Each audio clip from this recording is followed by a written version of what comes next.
Welcome to the smartest people in the room. We are glad you are here, and just by showing up, you're already demonstrating your very own smarts. Today, I'm pleased to present two people who have been longtime friends and collaborators, and who are maybe the most well-connected and knowledgeable guys I know in this whole business. They also happen to be two of the nicest guys I've ever met. I promise you will leave smarter and more enlightened than you arrived. Before we get started, please let me take care of some business. First, to the audience, please feel free to introduce yourselves in the chat window. The reason we do these webinars is twofold. First, we want to showcase really smart people and the amazing work they do day to day in the music industry. But the second reason is a bit more nuanced. Many of you know that I am a music industry headhunter. I run the music practice at Turnkey ZRG, and I place music executives in roles throughout the industry. So by definition and function, I help people connect with companies. In this series, my goal is to help you make more connections, and I invite you to take full advantage of that opportunity. Specifically, I invite you to engage with the speakers and the other attendees in the chat of the Zoom. Please introduce yourselves, share your LinkedIn profile, say hello to your friends, and make some new ones. And ask questions of our speakers. We will try to address as many of those directly as possible during the interview. Also, please make sure your chat is set to address everyone, not just the host and speakers. I want to thank our program sponsors, for without their support, we could not do this for free. Special thanks to First Horizon Bank, Turnkey ZRG, the Tennessee Entertainment Commission, MedJet, Tennessee Brew Works, and Better Than Booze. So let's get down to business. In today's host seat, we welcome Paul Grein. Paul is the awards editor of Billboard magazine, where he covers the nonstop parade of award shows, from the EGOT level shows everyone knows about to less famous ones that focus on specific genres and niches. This is his second tour of duty at Billboard, where he started his career in 1975 while a student at UCLA. He joined the staff in 1977 and created the popular Chart Beat column, which is still going strong today. Paul left Billboard in 1992 and returned in 2019. He's also written extensively for the Los Angeles Times, Yahoo, and Hits.com. He has also written liner notes for more than 100 albums and box sets, including the Grammy-nominated Have a Nice Decade. His first liner notes assignment in 1982 was for a Billy Preston Best Of record.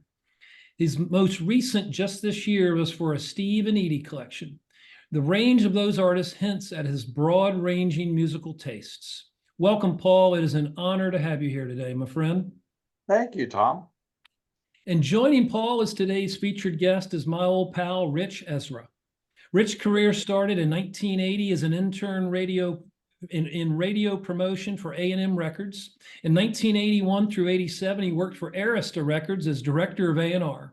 From 87 to 92, he taught courses on the music industry full-time at UCLA, USC, and Trebas Institute. In 1992, Ritch formed the Music Business Registry, the leading publishers of contact information in the music business. In 2002, he returned to teaching at Musicians Institute in the Music Business program and has been teaching there ever since. His classes include the record company, your music business career, and music business news and current events. In 2012, he formed Mubu TV, Music Business Television, a YouTube channel dedicated to educating artists, songwriters, and bands who are serious about pursuing a career in the music industry. It is my pleasure to welcome these two rock stars to our platform today. Take it away, boys. Thanks so much, Tom. We were talking about, we got together a few nights ago to see a celebration of Henry Mancini's 100th birthday at the Hollywood Bowl. Yeah. And it was a great show.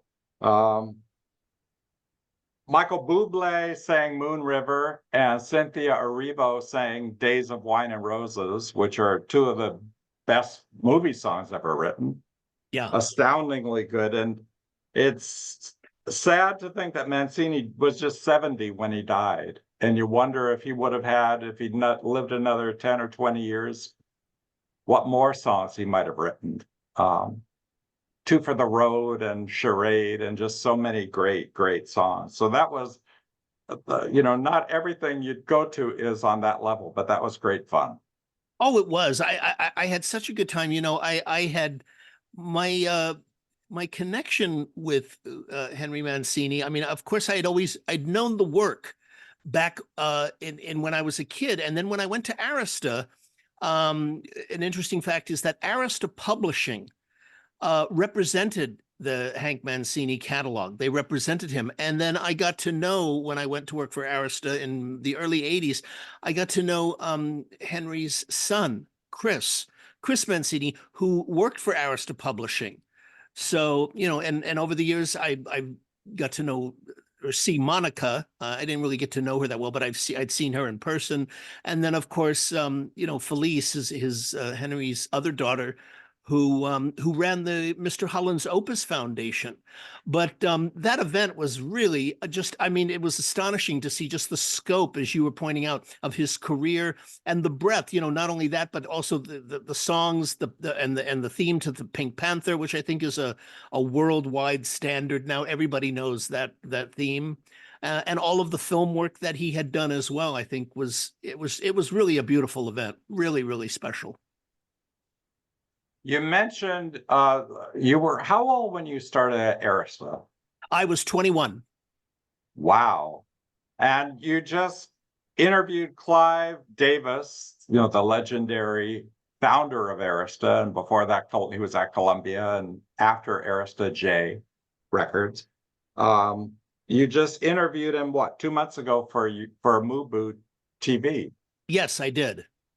That must have been like a full circle moment for you, and meaningful. Why don't you talk about what he means to you and what it meant to you that he did an interview for you? Because it's not just a big get, obviously it's that, but I imagine it was more than that. It really was, Paul, and it's a great way to put it. It did mean the world to me, and it was full circle. I began my career. Literally, I began my career as an intern at A&M Records, and I worked in the promotion department as an intern, and then got, I guess, enough experience to get a job, a part-time job at Arista. In promotion, before helping out a guy named Bud Scapa, who was the director of A&R on the West Coast. And that's when I got to work with Clive.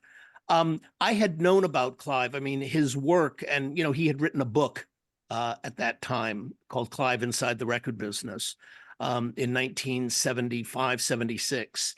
And I knew that book, and I knew, who he was and so forth. He wasn't the legendary Clive Davis then, I think in the 70s, that he has become, but it really was a full circle moment. I learned so much from him in terms of my own career, in terms of how to listen to a song. Clive never, ever allowed anyone to speak when he was playing a song. You don't check things out on a phone, or you pay attention.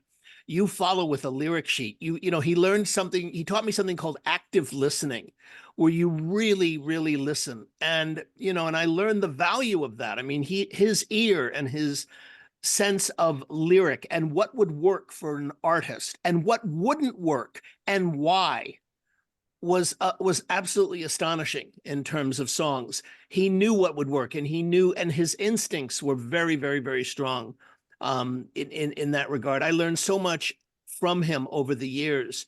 And throughout that time of working with him and learning from him, he always taught me about the value of not only songs, but of reading, which I still to this day encourage all of my students to do. Reading, keeping abreast of what's going on. He said, you can never, ever, ever know too much. Relationships, he said, are always important. He would listen. He had this policy where he would gather. I was the one who did it. He would have me gather for everybody in the department all of the songs that were breaking on the R&R chart, on Billboard chart, all the ones that had entered the chart. And he would have a tape made so that his ear was constantly refined every single week. And he would listen to those songs. And, when there were things that he really loved, he would contact the writers. he would not take the attitude of, well, I'm Clive Davis, they'll pitch to me. No, he reached out to them. He wanted to know who they were. He wanted to know what their songs, their upcoming material was, because he was always in search of great songs for artists. He would hold on to songs for years for an artist, whether it was for Dionne Warwick or for Barry Manilow or for Whitney Houston. Great material. He knew the value of great material and great artists, and taught me that, and taught me the value of keeping abreast of what was going on. He could always talk, intelligently about, certain issues, about what was happening and what wasn't, and what was important. And so, getting that interview, it took me a long time to get it. Clive is not an easy man who just because of, you have a relationship with him is just going to say, oh, sure, yeah, I'll do it. He knows the value of that. And I worked really hard to get that over the years. And he finally did agree to it. And it was great. It was, 2 hours. I went to the Beverly Hills Hotel and we just sat with him and recorded it. And I was thrilled with the result. We edited very, very little. I mean, I think we recorded for 2 hours and maybe 10 minutes of it was edited out of the entire conversation. I mean, he was that interesting. So yeah, and it was a full circle. And I even say that at the end of the interview. I say, I really want to thank you so much for doing this. I said, this feels like I've come full circle, and I feel I owe a great deal of my career to you as well. And he has it on his website. Yes, he does, which I was quite honored. I was thrilled. He put the interview up there on his very own website, which was very kind of him. I didn't ask him to do that, so it was great that that he took it upon him to put that up there. That is a compliment because he's been interviewed 1,000 times, and for him to think it was one of the better ones, that says a lot. I like the fact that he has respect for music. I covered the Arista convention in San Diego in 1977 when I was just a tot. And Right. he did then stress that when he was auditioning, when he was playing some new songs that were coming out on Arista, that he expected the staff's full attention. So you do Yes. not bring a USA Today in and kind of half listen and half read. And nowadays, catch up on your cell phone. He wants your attention, and these artists and the songs he's playing are paying your salaries. So care. If you don't care, leave or pretend you care. And the other thing I like about what you said is how he stays current. And I've always heard him use the term, you have to keep your ear current. And I Yes. find that too, that music changes constantly. And you have to stay abreast of changes or you'll fossilize and become dated. And there are some constants. There are still pretty songs. Billie Eilish's new song is very pretty, and as was their Oscar winner earlier this year. But you won't have a song like "I Won't Last a Day Without You." Something that sentimental probably wouldn't work nowadays. There are pretty songs and lovely songs, but you have to kind of know what works from year to year and in different eras. That's absolutely true. And you also, it's interesting listening to you, Paul, because one of the things that I'm reflecting on as you're speaking is he also taught me one of the most important things is knowing what your strengths are, but also being completely honest and knowing what your strengths aren't. Don't be the person in the band that has to play guitar and you have to be the lead singer when you don't have that skill. And he talked about that a lot, knowing, who the experts are. For instance, he talked like, when hip hop came about and, that he didn't necessarily have the ear, or, years ago when he wanted to start a country division, he knew he would have to, on a creative level, he would have to completely trust whoever it was to to do that because he knew he didn't have the ear for that particular style of music, or those particular kinds of artists. And that kind of refinement, I think, is part of it. And, you know, he tells that story of, you know, how he signed the Bad Boy label based on, you know, the fact that Sean Combs wanted a label deal. And it wasn't just going to be on trust. It was going to be on him playing him acts that he, really would believe in. And he would tell that story a lot, not only with him, but over the years, people, of course, would come to him wanting label deals, and they're very expensive. Label deals are a huge commitment of money and resources, tens of millions of dollars in those days. And so it wasn't just, your track record that could get you by. He also wanted to know, what is your taste? What artists are you bringing? Just because you have produced a lot of successful acts, he taught me a very valuable lesson in that regard. He said, just because somebody can go into a club and identify a Whitney Houston on stage and say, that is a great singer. He said, there's an enormous difference between doing that and then the next part of the sentence. And I know exactly the kind of record that we need to be making for this artist to break through. That's where I think your point about, keeping your ear refined and knowing songs and knowing styles and knowing change, and what will work now versus, what the reference you gave, which is, from another time, I Won't Last a Day Without You, still a classic song, but knowing what works for today and what works for another era. And he had that. And that's a very, I think, extremely important quality in A&R, and one that isn't talked about a lot. It's amazing to me that you started Music Business Registry 30 years ago. What was the first book or the first directory? The first directory was an A&R directory, and I made it the A&R directory because that's the world I came from. And the genesis of it was there used to be a pamphlet, this like little pamphlet that had all the major labels in it, and I used to get it, and I used to go through it, and I knew more than the publication. I used to call the guy who ran it and say, no, Bob is now over at Sony. Jim left, Epic and went over to, Warner That's Brothers. fun. And so, eventually I thought, after doing this for like 6 months, I thought, you know what? I come from this world. I could do a lot better than this is being done. And I took 9 months to create my first model. And it was a Word document, but I created the first one, and that was how it was born in 1992 in my apartment in Hollywood. Is the A&R registry still your most popular edition or your most popular?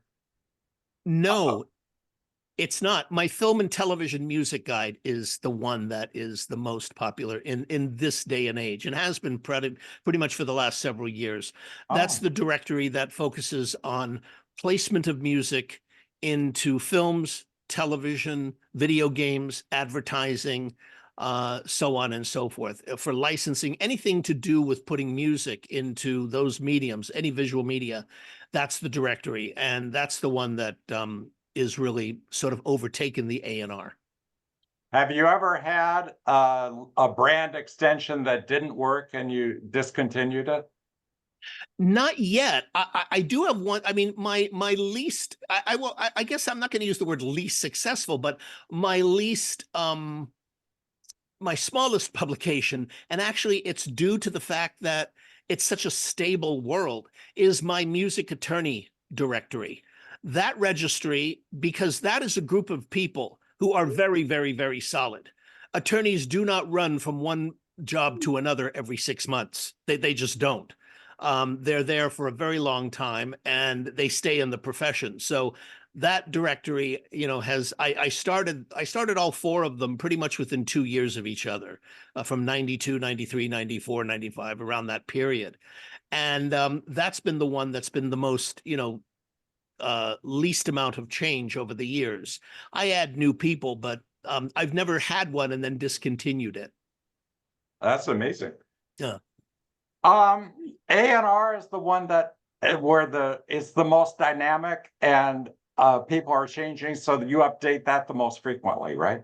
Yes, we update all of them once a month. Any changes that happen between like, June 1st and July 1st, any changes that occur, they're in the new edition. So all of the subscribers get, the updates and, who's going where and what and so on and so forth. I will say, Paul, though, that these days, the amount of changes, which is natural given the nature of the industry, that these days there are not as many changes in A&R as there once were. I mean, I would do it every 8 weeks back when I started. And there would be, sometimes between 40 and 60 changes of people who were hired, people who were let go, new people that had come on, people that had moved from one label to another. We don't see in 2024 that volume of activity. We see activity, but it's on a much, much smaller scale now. We see, back in those days, there were 6 major labels and their offshoots. Today, there's 3 major labels, but there's plenty more labels than there were back then because, the nature of the industry is such that a lot more independence than there once were, viable independence labels. Whereas that kind of infrastructure or potential in the early 90s didn't exist the way it does today. I had a similar origin story at Billboard. You were talking about how, you got some newsletter and you said, I could do better than this. Yeah, Billboard didn't used to really have chart coverage in the issue. It had charts, but it right. didn't write about them much. And there was one time in early 75 where I was at UCLA, communication studies major, and Right. was reading Billboard, and it said Elton John's greatest hits is in its ninth week at #1. It's been quite some time since an album stayed on top that long. And that was their idea at that time of chart coverage. And I wrote Bill Wardlow, who was the chart director, a letter and said, actually, it's its 10th week at #1. And I can tell you exactly what the last album that had 10 weeks at #1 was. They didn't have, the editorial people at that time didn't pay that close attention. Now they have a whole staff of people writing about charts, and every, conceivable hook is carried out. So that's how I got my foot in the door. Bill Wardlow said, you've got to come in here. I was 20 and Right. went in the lobby. I remember I was hanging out with all the promotion men who were hoping for a few minutes with him. And it was so exciting. Yeah. Because they were talking about, will Blackwater make #1, or will it be Have You Never Been Mellow? And I had found my home. And Bill walked me over to Elliot Teagle, who was the managing editor, and he said, get this guy's stuff in the magazine. So I started just freelancing. In the beginning, I was paid $1. People always get a kick out of this. $1 an inch. Oh my God! For your column, what they gave you a Yeah. column and $1 an inch. Wow, that's great. And I would have done it for free. Right. And now I do a lot. I write a lot and work Right. hard, and I think I'm back to about $1 an inch. Let me ask you though something. I mean, you bring up an interesting point in terms of you created that job for yourself, but I did, my as you question, did. yes, but my question to you on that information, is this just something that you had a passion for and followed? Like when you said to Billboard, I could tell it's, by the way, it's the 10th week, and I can tell you, the last one. I mean, did you follow this? Was this something that was a passion of yours from being a kid and following the charts? I've always loved statistics. I've always had a kind of head for that. And in 71, I was 16, rather late, got into music. And before that, I was probably less into music than most kids in junior high, or, I knew some songs, but I was probably less into music than most people. And then it hit me like a ton of bricks in 71. Carpenters, Carole King, Marvin Gaye's What's Going On album. It was a hell of a year for music. And so absolutely. I was just going to say, yeah, it was. Joni Mitchell and The Who, we were talking about the Hollywood Bowl. My first concert anywhere was at the Hollywood Bowl. Carpenters with Hamilton, Joe Frank, and Reynolds opening. Wow. Do you Wow. know Leslie Lewis? Yes, I do. Yes, I Her do know Leslie. uncle Yeah. was in Hamilton, Joe Frank, and Reynolds. Oh, So wow. Okay. we've talked about this. The very first, since they opened the show, the Yeah. very first act I ever saw in concert was her uncle and the other two members of that trio. Wow. No, that's just so fascinating. I mean, because, I remember, before I even met you, I mean, I knew who you were because I read you every week, before we met. And I met you in on my birthday in 82, and 1982. And, I knew your column, and I knew what you wrote about, and how you always did the contrasting of, the time elements and the statistics and how long something ran and so forth.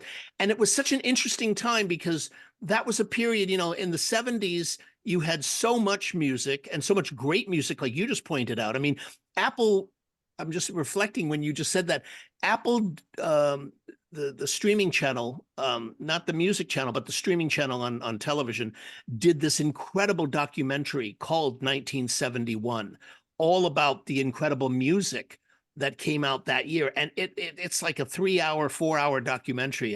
If you ever get a chance, I think you in particular would really love it, because that was the year that you got in. And it's almost like there's something historical about you, finding your direction of what you were going to be doing with your life professionally, in that particular year. It was a great time. I mean, I wanted to ask you something, because you brought up the whole fact about following music. And have you ever, I look at the whole aspect of history with music in terms of the changes and the differences, in terms of, like, I guess, values. There are different musical values today than there were perhaps in the 70s and 80s. Would you agree with that, or no? No, of course. And some songs I can't relate to at all. Megan Thee Stallion had a #1 hit called Hiss. Yeah, That it's not for me. It's for some. There is an audience for it. yeah, yeah, It yeah, but there's overwhelmingly I can relate to current stuff, and there's a lot of great stuff. Um, one thought I've had is that I think listening to pop radio, which is what I basically listen to in LA, it's Kiss FM. yeah, Um, it's a more consistent experience than it was in the 70s. In the 70s, you had great highs, but you also had just atrocious novelty records. yes. Disco Duck and Convoy. And And they, if you listen to the radio, then you'd hear, those songs every hour on the hour. And I can name others, but we'll just brag on those two. right, right. Um, and now you don't have those anymore. You don't have terrible records, except for his, for me. For another audience, that's their favorite record of the year, and God bless them. But Yeah. it's not my record. But for the most part, you can have it on all day, and it's a very solid, enjoyable experience. Yeah, and yet I'm so painfully aware, as you're speaking about that, Paul, that the volume of great pop music today is overwhelming. I mean, if we just keep it to pop radio, that's one thing, and there's, the positions of the chart, and we listen. But then when you look at, I mean, you mentioned Hiss, and I think the most interesting part, quite seriously, about Hiss is that you mentioned it was a #1 record. But what you didn't mention is the fact that I learned from you, it received absolutely no airplay whatsoever and still made it to #1. That's an So interesting streaming. streaming. Yeah. Yeah. Nowadays, fans could bypass radio and stream whatever they want, and that's a major component on the Hot 100. They also take into account airplay and sales, but if your streams are big enough that you can go to #1 with little of the other two components. Exactly. Exactly. Yeah. It's a very, very interesting time today with regards to that. There's also the other component too that has nothing to do with radio, where you have a lot of artists today who are building incredible, good size audiences with no Spotify play or radio play at all. I mean, they don't have it, relative to what we're talking about. And that is a very interesting factor, especially when you contrast it with a lot of people who are having pop hits, big pop hits, but for whatever reason cannot draw any kind of audience to see them live, or an audience that cares to pay $50, $60 to go see these artists in concert, which does, I think, matter today, perhaps more so than it did in an era when there was a bigger economic value to recorded music than there is today. It's so important for artists to develop a reputation as a strong live performer. Because then if you do, like Manilow did, Yeah. you can fill the Greek theater 30 years after your last hit. Because whether you have hits or not, they think he's always good. And that's your goal, I think, as a performer, to have I, people say that about you. I couldn't agree more. Years ago, I moderated a panel.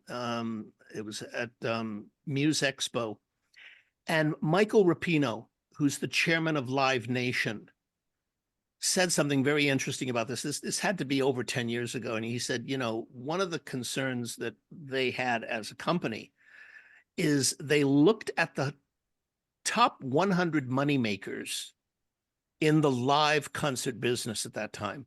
And he said what really concerned him was how many of them at that time were over the age of 65.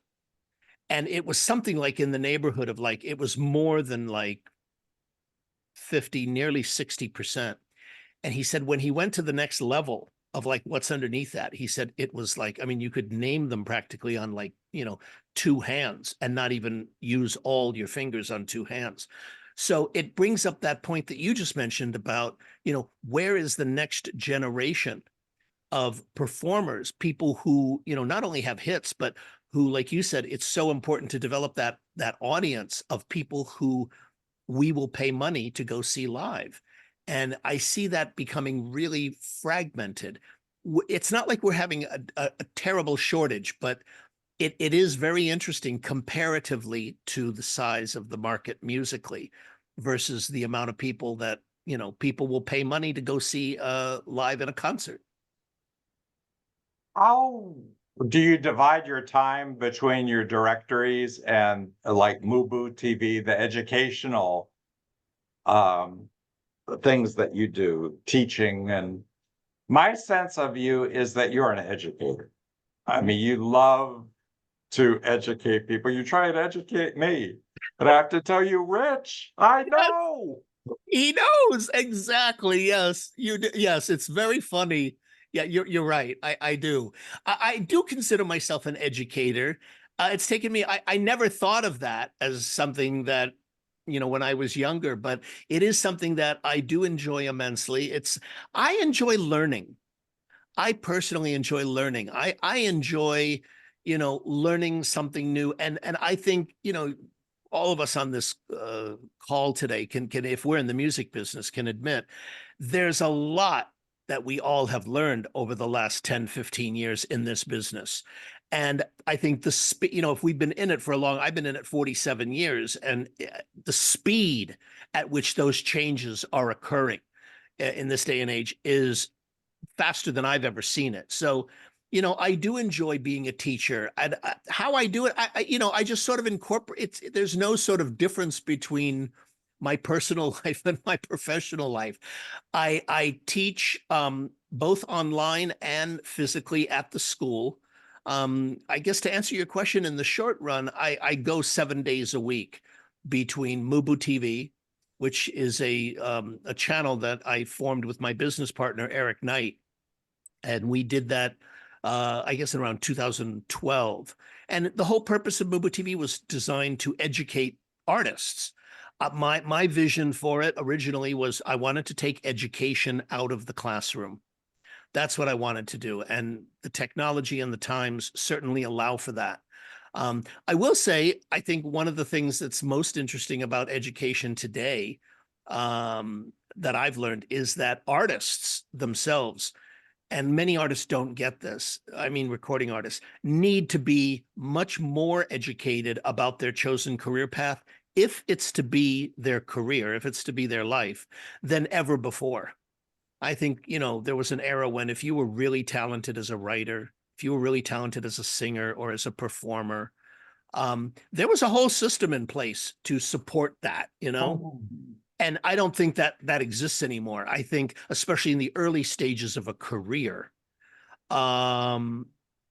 artists today need to do a lot more work to elevate themselves. If you look at a career from 0 to 100, 100 being like, the top, you've made it, 0 being your start. You as a new artist, I believe today, have to bring yourself to at least a 40, 45 on your own. And that takes a different type of character, a different type of work ethic, a different type of commitment to something as a career, rather than just, I'm going to find a manager or all those systems are going to be in place for me. And that's probably one of the greatest things I've learned in my education, that I'm always trying to impart to everyone else, whether it's through, music registry and maybe the articles that we do. The other thing I do each week too, Paul, along with music registry, is I put out a newsletter called Score, which I started in 2016. And Score is me, reading between 50 and 60 publications a week and distilling the 10 or 12 top stories that you're not necessarily going to get elsewhere. And educating people on that level and putting those things out. I mean, and I'm talking about, mainly people in the music business. There's so much to keep up with.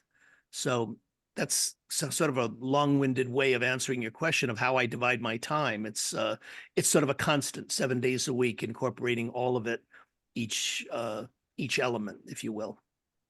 So labels have less in the way of artist development than they used to? Yes, very much so.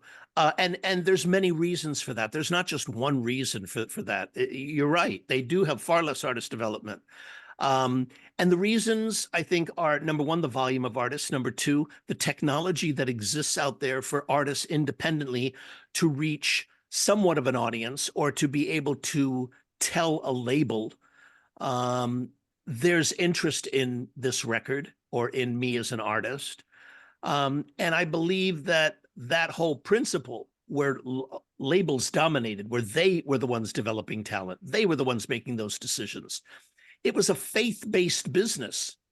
A&R, the great Berry Gordy, Ahmet Ertegun, Clive Davis, Chris Blackwell, all of these great executives, they had faith in their own skills as A&R people, but more importantly, they had faith that there was an audience for them, for their acts out in the world. The truth, as you well know, is that 85 to 90% of the time they were wrong. But when they were right, you had the Carpenters, you had the Rolling Stones, you had, the Def Leppards and the Michael Jacksons and the Beatles.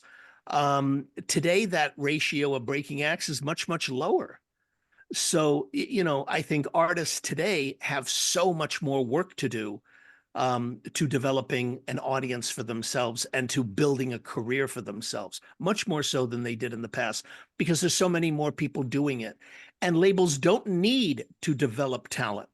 There's systems in place for talent to be developed themselves. I often say about that point, Paul, that we live in an era where labels are more interested in an ongoing business. Are you generating income, streams, views on YouTube, concert tickets? In other words, they're looking for some kind of metric that says this is something that we should be interested in, rather than, I believe you're a great artist and there's a world out there and an audience out there for you. That's the big, profound difference in A&R today and in artist development today. When you you'd like to talk.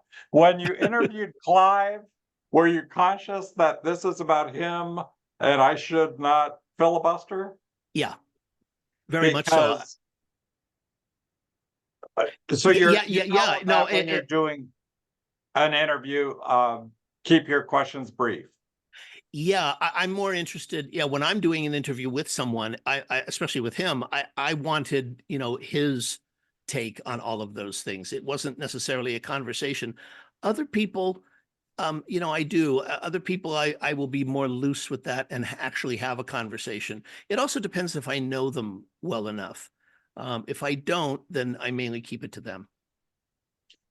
I'm also interested in a video you did, How to Get a Record Deal, where you talked to everybody, including some people who are no longer with us, Phil Ramone and Chick Corea. That's like a historical artifact at this point. Yeah, What year was that? it took me 2 years to make that. It was 1988 to 1990. I did that. I did that in association with the National Academy of Songwriters, and that was a real, that was long, but that was in the era when you had to call up everybody and book the interviews and get people. Phil Ramone, somebody told me, always stayed at the what was it, the Bellage, not the Bellage, but that one on Burton Way, that famous hotel on Burton Way. Yes. And I called him up and he answered, and I told him who I was, and he kind of remembered me because he used to stay at the Beverly Hills Hotel, and I said I'd like to come and do an interview with him, and he said yes. And most of the people that we went after said yes. Randy Newman, who was a big supporter of the National Academy of Songwriters, said yes to an interview, but he wanted us to do it at the recording studio, which I was thrilled to do because I knew Mark Knopfler was producing that record. And when we went to do the interview with Randy, I knew there might be a possibility of getting Mark Knopfler as well. Although I didn't say that to Randy. And we did the interview with Randy, and then saw Mark and ended up asking if we could interview Mark as well, which he was totally amenable to and agreed to do. I wanted to get the perspective of artists, of what it took to do that. We also got Mick Fleetwood. We got many great people from all genres of music for that video. And again, it was the same principle, Paul, just educating artists of what it takes to do it. Do you think the How to Get a Record Deal is basically the same as it was then, or is it completely different nowadays? It's completely different nowadays. Today, it's really more about you building an audience and showing the industry that there is viable interest for you, either in streams, in concert tickets, in social media, in video views, that there's some metric that can be pointed to that you are worthy of interest. Nobody to this day, and I've talked to executives about this, nobody to this day is signed purely on the basis of talent. And what I mean by that is that there has to be some kind of build. I mean, I learned a fascinating fact from you yesterday in your wonderful column where you talked about Sabrina Carpenter going #1. And the fact that I learned is that, and what most people don't know, they think, oh, this is just some new artist. This is her sixth album. Sixth album. She has been at this since 2014, 2015. This is the part that I think is most interesting about your question, is that it takes so much longer for people to break through. It's not just like, you get signed and we put a single out and it just happens. Billie Eilish was doing records, literally records, for 3.5 years before her first album ever came out. A build, 14 songs before her first record ever came out. So yeah, it's totally different today. And the part that's the biggest change in terms of being different is that artists are more responsible for building the career than a label is at that stage of the game, much more so. So it puts a lot of that onus on them. What happens to artists who maybe have enormous musical talent, but they don't have that sort of career head, who used in the old days, artist development departments existed to help bring them along. And now are those artists out of luck? I think to a great extent they are out of luck unless they have a manager or someone who can encourage that, develop that, and can connect them with the industry once that's ready. But that part of what you're talking about, Paul, that's an enormous piece of that build today. So it has to be a manager, it has to be somebody, a producer maybe. A lot of that work, I think, initially comes back to the artists themselves. Even if you have that, then you and your manager, you and your producer have to do that initial work together. Make those records, put them out, do the remixes, get them out, get the streaming numbers up, get the social engagement before you can get the attention, no matter how talented you are, of a label. Have you ever considered revising that idea, reviving that idea, and putting out How to Get a Record Deal 2024? In the future, yeah, I would like to do that. I would, before I would do it though, I would want to have an infrastructure, if you will, to be able to do something like that, where I would have the financial ability to actually shoot and edit something like that. Most of what I do on my own with my business partner, and he is the one who ends up having to do a lot of that technical work, which takes an exorbitant amount of time. So the answer is yes, but only if we had the wherewithal to put something like that out there. There's a lot of, yeah.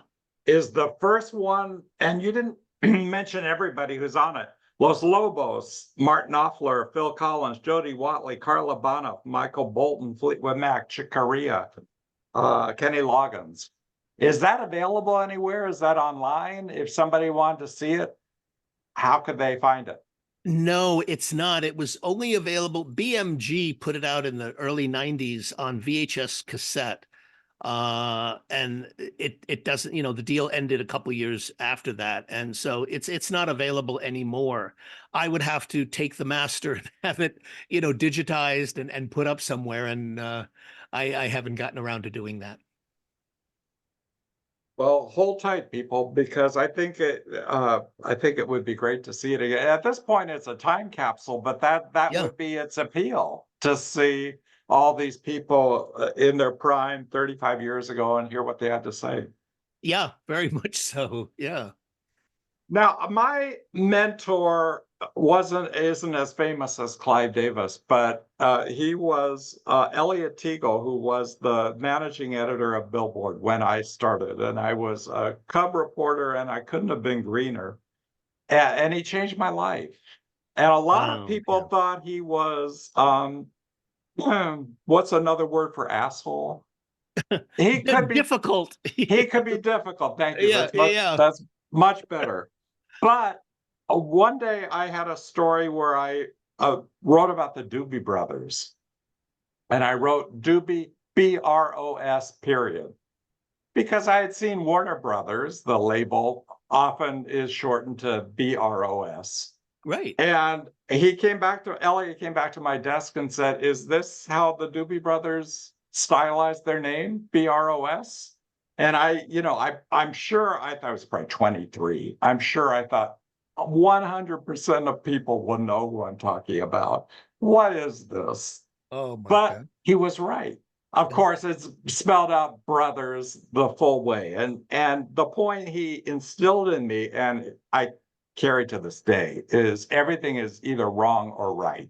And if you're going to do this for a living, you have to get everything right. You have to get your facts right, and your years and spelling. And, is it the Captain and Tennille or Captain and Tennille? And is it a ampersand or an and? And you might think that's, picayunish. And at that time I did.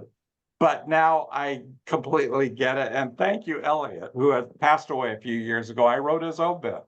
Wow. The headline was, from a cub reporter. Thank you. Yes.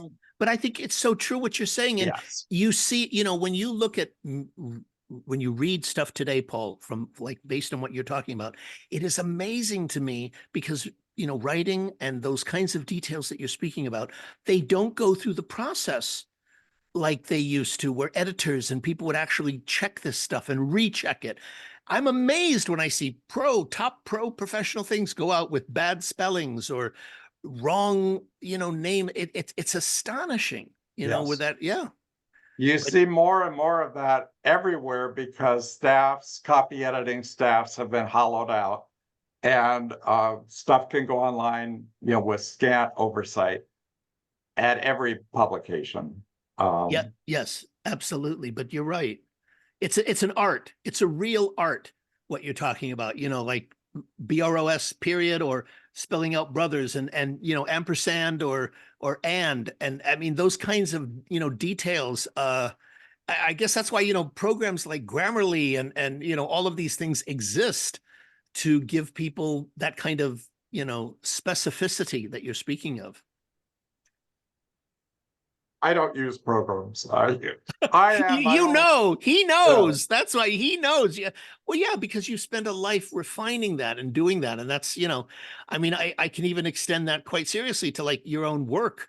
You know, we would read Chartbeat and get that sense of history and those details and how many weeks, and compare, and, you know, in terms of, you know, how long something had worked on the chart. And also uh when you would compare it to, like, you know, the last artist to be able to do that, and lengths of time between, you know, successes of number one hits and so forth. So it's kind of it's something that has always been near to my heart. But that level of constantly growing, constantly learning, it's important, and it's something that I don't feel is emphasized a lot today.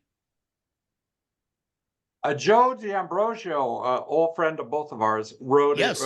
Wrote in the chat. It was L'Hermitage, and I L'Hermitage. remember, Yes, yes, thank you. Yes, interviewing Joe. Phil there Yes, also. on the So that rooftop was of the where he L'Hermitage. stayed. Yes. I miss Phil. What a great producer. Oh, And one of Arif it. Mardin, there were such wonderful producers in that era.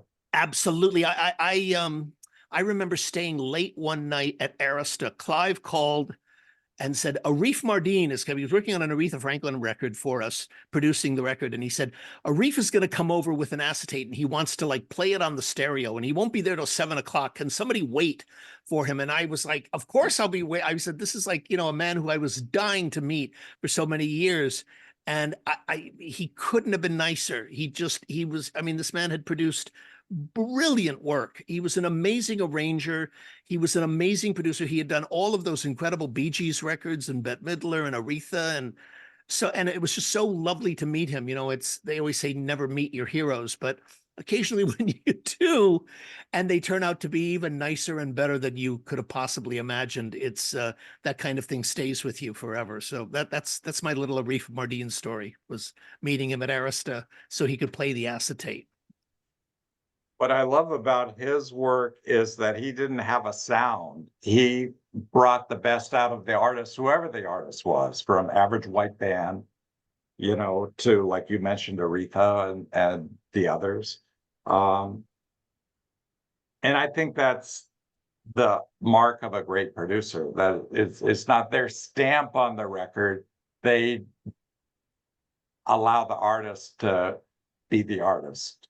Exactly. You bring the best out in those people. And Arif did that. Phil Ramone did that. I mean, when you think of those Billy Joel records and Barbra Streisand, and, you know, the many, many artists that Phil worked with, or that Arif worked with over the years, it was always about them. It wasn't, you know, as opposed to, and I think a lot of that too, Paul, is because, you know, sometimes certain producers, as the years went on, they were writers as well.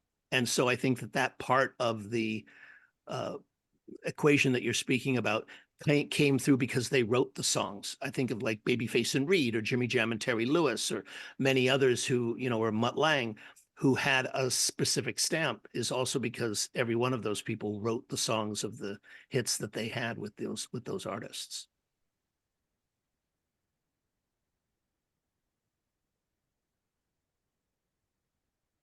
You signed the Thompson twins? To their American deal. They had been a hit in the UK. Yeah,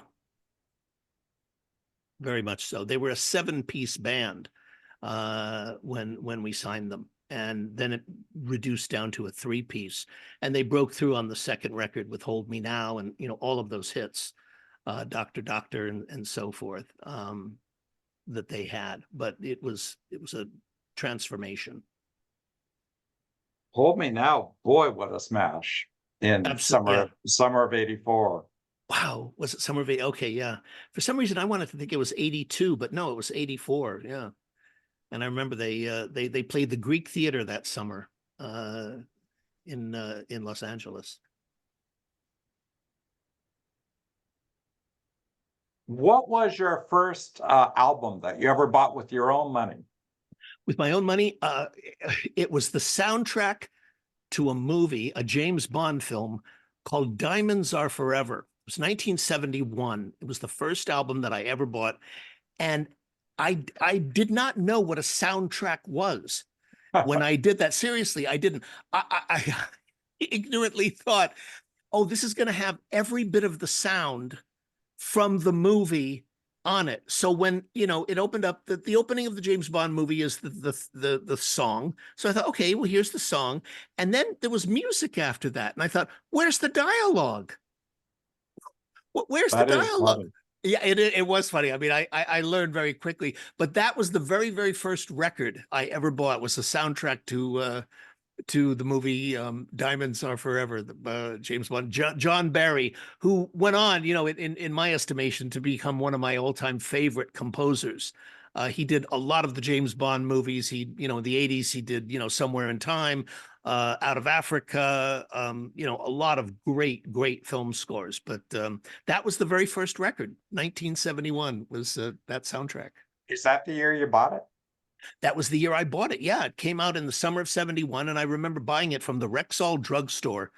And records in those days, I think, were like what, $2.99 or $3.99. But the drugstore, they sold it for a lot more. It was $5.99, and I remember having to save up, to be able to have enough money to buy that. They had a little rack that had like 10 albums there, and I bought it from the drugstore on the corner. My first album was also '71, Carole King's Tapestry. Wow. Hard act to follow. Very hard. Now, did you know a lot of the songs before buying it, or did you just know of the album, or why that one? Well, it's too late. My God, Yeah, one of the yeah, best singles I've ever heard, and songs. I think it's an yes, underrated song. yes, One of the best songs ever written about a breakup. Nobody's blaming anybody. It's just this isn't working. right, exactly. A Um, beautiful song. I remember that song. yes, Yeah, and that's what made you buy the album, was that song. yes, Okay. yes. And what a great start for album buying, Oh, because absolutely. I mean, one of the best albums ever made. yes, and you picked an album that had obviously a lot more songs than just "It's Too Late" that were classics on that record. What was your first concert? Very first concert, I believe was '72. You probably can correct me on the year. It was the year that the Doobie Brothers released their first record. I believe that was 72. '72. Okay. I went in there was the local college downtown, San Diego City College, had a stadium, and it was to see Chicago, the band Chicago, and opening for them was the Doobie Brothers. That was the very first concert I ever went to. I remember uh, telling my grandmother I wanted $5. That's what the concert costs. $5 in '72 for me to go see it. And I remember getting on the bus in the afternoon and going downtown, and then another bus to get over to the college and seeing it and sitting through both acts. One was in the afternoon, and then Chicago came on at about 6, 7 o'clock, and hearing all, and I knew those songs because I'd been listening to them for a couple of years. But the Doobie Brothers played, and I knew their hit record because it was on the radio. But I didn't really know, I didn't have the association of those particular, hits that they did China Grove and Long Train Running, I guess, from the first record. But that was the very first concert I ever went to. I guess that was summer or fall of '72 was that one. Yes, Listen to the Music was that album. Listen to the music, excuse me. Yeah. That's a great double bill, Yeah. especially for a first show. Saturday in the Park, I've always been amazed, wasn't a #1 record. It peaked at 3. Wow. But, you would certainly think it was from, at least in LA, it was on the radio that summer all the time. Absolutely. I'm always amazed, as you must be, and you're far more in depth, the depth of your knowledge about that stuff. I'm always amazed sometimes when I look back now at records that, weren't number one, and yet the place they hold in history, in culture, that we view today about those records, like, Saturday in the Park. I'm amazed that that wasn't a number one record either. I mean, given, it's, who doesn't know that record?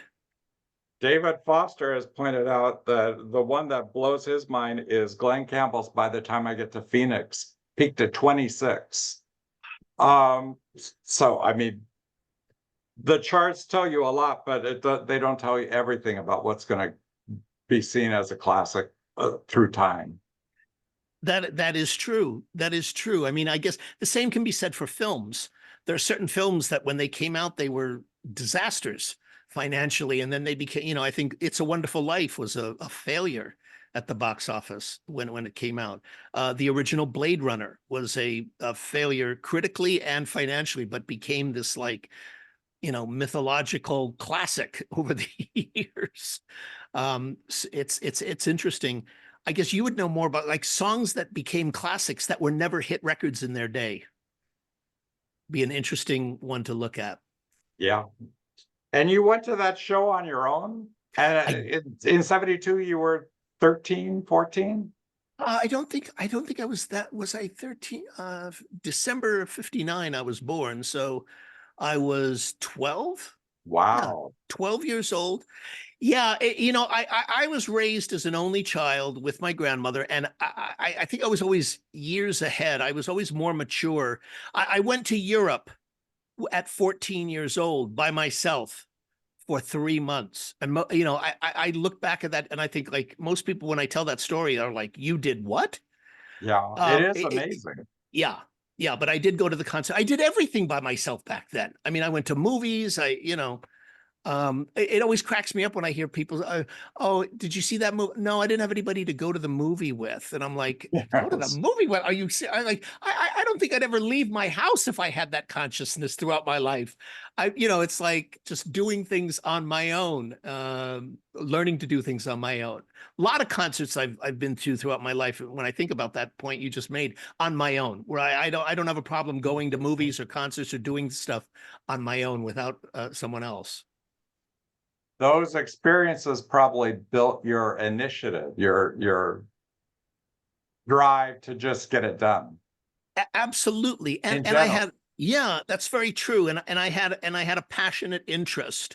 It's funny, if Joe D'Ambrosio's still on this call, I know when I spoke with Joe, I've spoken to him about that. We were both great album cover readers. We read the credits. And I know you did that too. Like, when you put songs, when you got records, who was that writer? Who was that producer?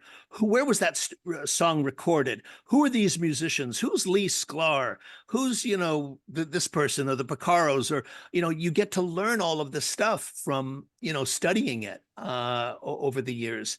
And, I very much had that kind of, curiosity, and as I'm sure you did too. I mean, you must have, with the kind of knowledge and the depth of knowledge that you had as well. Yeah. One thing I have found is that the principles that guided my chart reporting in my first incarnation at Billboard are exactly the same in covering awards now. That, who's the first, the most, the longest gap between awards, all of that, those ideas are exactly the same. As just in a different realm of the business now. Talking Yeah. about, like, who's won the most awards for record of the year, and the BET, as we tape this, the BET awards are going to be on Sunday night, so I'll be looking at all of that on that show. Interesting. Yeah, that's a very interesting point. And you cover a lot, and now there's a lot more awards There and are. award shows. Yeah. I am here to tell you there are a lot Yes. of awards. And I think it's important to cover all of them, not just everybody covers the Grammys and the Oscars, but sometimes the shows that cater to a niche, is the Oscars for people in that world. That, and sometimes you never know. I recovered, there's a contemporary Christian music award show called the K-Love Awards. And I did it because I feel a responsibility to cover all shows and be fair to all genres. And it was the number 4. We have, rankings of how stories do. It was the number 4 story of the entire week because the audience is underserved. Nobody pays attention to them. Nobody gives them their due. And there are, fans who love those artists and follow that music. And here was an article about their award show, taking them seriously. So I think that's why it's important to do. Absolutely. I just saw an interesting question in here asking how many records or discs do you own? Because they're seeing in your thing here. Yeah, your whole collection. Yeah, behind you. It's quite A extensive. lot. I've never counted. I also have vinyl. Yeah. Wow. In the other room. You moved recently and pared down a little bit. I did. I pared down everything. I used to have a collection. It wasn't, it was about the size of yours right there. I mean, it was about 1,100, 1,500, somewhere in that neighborhood. And I pared it down to I think I have 100 discs left. And partially, I mean, I did that with my entire life. Everything, all my furniture, all my clothes, all my things, all my linen, everything that I owned. I just got rid of, and it was a very, very cathartic, wonderful thing, and I don't miss any of it. Wow. My DVDs, my big, I had a 72-inch television, home theaters. I mean, everything I got rid of, and I don't miss any of it. And and I feel like it was kind of a ritual that I did it 2 years ago in July, and it kind of allows new things to come into my life now because I'm not so overwhelmed with what I had. So yeah, I did get rid of everything. And part of the reason I got rid of it, Paul, music, is because you don't really there's no music I can't get access to today. Anything that I want. If I want that rare 1962 record with that B-side, I can find it. I mean, it's available. You just type it in and there it is on YouTube, or there it is on Spotify or whatever. So I've been amazed at, the most obscure things are on YouTube. You type it in thinking there's no way they're going to have this, and they'll have it. Yeah.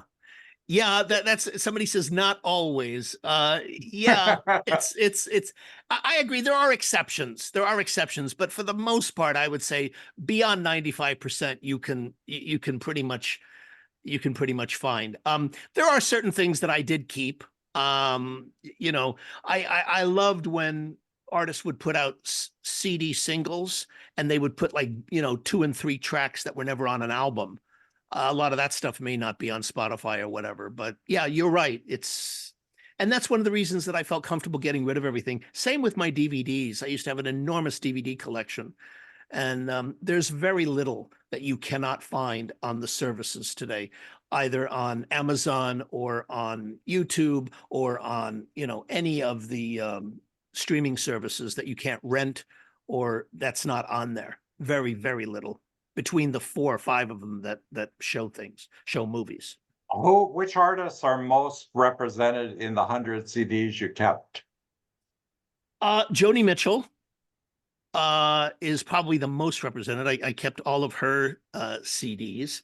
Wow. Who else? The Beatles. I have all of the Beatles. I kept those. I think those are, mandatory. It's where it all began for me, and pop, pop music. And there's a great deal of learning I can always do from those.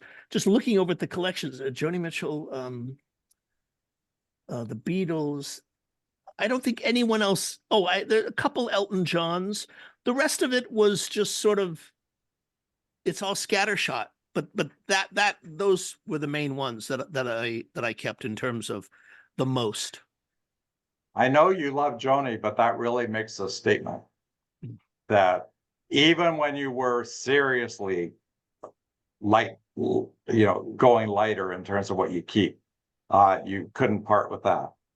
Yeah, exactly. I mean, she is, to me, just, I think, there are there's that, holy trinity of the great writers there's Bob Dylan, Joni Mitchell, Paul Simon, who to me are, three of the greatest writers of the 20th century in pop music for Have me. you ever tried to get an interview with Joan? I have not. I have not You tried. should. I would. I would truly Send love her that. your Clive interview and say, you too can be on Mubu TV. Yes, Joan. Exactly. Yeah. So many questions. I just think, she was one of those people who is one of those artists who, with two lines, can say more than most people can with an entire album. And do it in an astonishingly brilliant and creative way. I always use her as an example. In some of the classes, I have a class that I teach called The Working Songwriter, where I use her as an example of, this is brilliant lyric writing, and here's why. And it's interesting because music publishers tell me all the time, when they're signing songwriters, the hardest thing to find today is a great lyric writer. And these are they said plenty of people that can play, plenty of people that can write great melodies, but not a lot of people that can write great lyrics. The great lyric writer. That's something that even at, when they're paying people big money, they find it very hard to find. Are the great lyric writers. And I've always been drawn, as you well know, Paul, I've always been drawn to the people who are the great lyric writers. She's also a unique case where her reputation has grown with every passing decade. I mean, she's, Yes. I think, far more of a legend now than she was even in the 70s when her records were selling, when she was at the peak of her recording career. But now she's like absolutely moved to the top tier Absolutely. Yes. And she had among artists and writers. That's true. That's very true. And she had a revival, after she had the aneurysm and came back and struggled so hard to come back. Um, it's that reputation that you're talking about, and that, artistic elevation has only grown more in her particular case. It's interesting, artists who zoom, and there are also artists who falter over time, where even if they sold a lot of records in their day, they're not held in that high regard later on. Yes, exactly. Exactly. Yeah, it is very interesting. And, and those who do keep going, it's interesting when you look at them. I don't know. Springsteen, I mean, a lot of people go on their legacy. They go on their history. They've been so mythologized. I think of Springsteen, and I think of just the brilliant and seminal work that he's done over the years. And yet, he's put out what, 10, 15 albums over the last, 25 years. And, are those albums, regarded in the same light as Born to Run, or as, Darkness, or The River, or Born in the USA? It is interesting when you look at it from that point of view over the years, how certain people, they continue to go, they continue to put work out, but it's just not, I think Neil Young is in that same league. He's continued to put work out, but how much of it can we point to and say this was really exceptional, brilliant work? It's hard.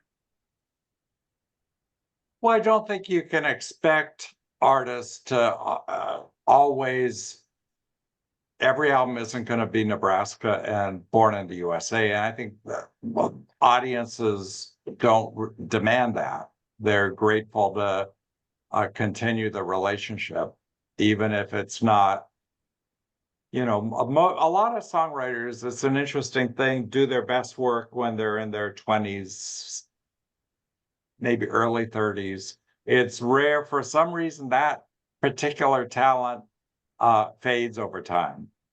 Acting talent, maybe even enhances over time. But songwriting, it's a gift, with exceptions, it's a gift primarily for people in their youth. Yeah, that does it. It would be an interesting study to talk to people, and I mean, I've seen that particular question that you're bringing up talked about. No one's ever given a definitive answer on it, and sometimes it has to do with the station of life.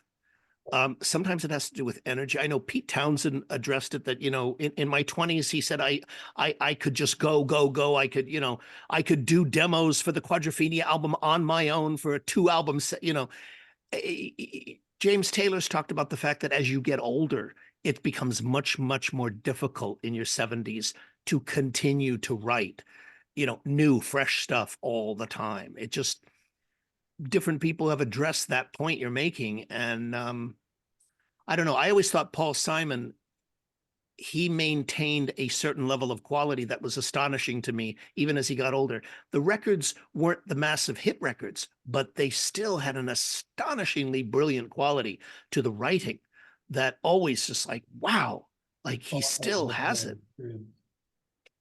So I was just seeing this thing here. We have gone way over, Paul. I didn't even realize it's 12:16. So Well, it was great fun and always good to talk to you. absolutely wonderful talking to you. I apologize, Tom. We just sort of got carried away here. Didn't even Are you kidding realize. me? Yeah. Apologize. I was going to let this go on and on and on. This has been freaking amazing. Oh, Listen, guys, I promised the audience today 2 things. Number one, that you two were the most well-connected people in this industry. Check. And that you're the 2 nicest guys in this industry. Check, check. thank you. This has been incredible. And I would let it go on and on and on and on because I'm learning so much just listening to you guys talk. This is awesome. So thank you. Thank you, Tom. Thank you, Tom. And thank you so much, Paul. You are always such a great conversationalist. Well, this has really been remarkable. I really appreciate it. And I hope you all continue doing what you're doing. Just carry on. Rich, I've got a couple of ideas for you that I'll circle back to you independently on. And to the audience, just enjoy this and enjoy these 2 just incredible guys. Okay? That's all I got to say. Thank you so much. Thanks. Cheers. Cheers. Bye-bye.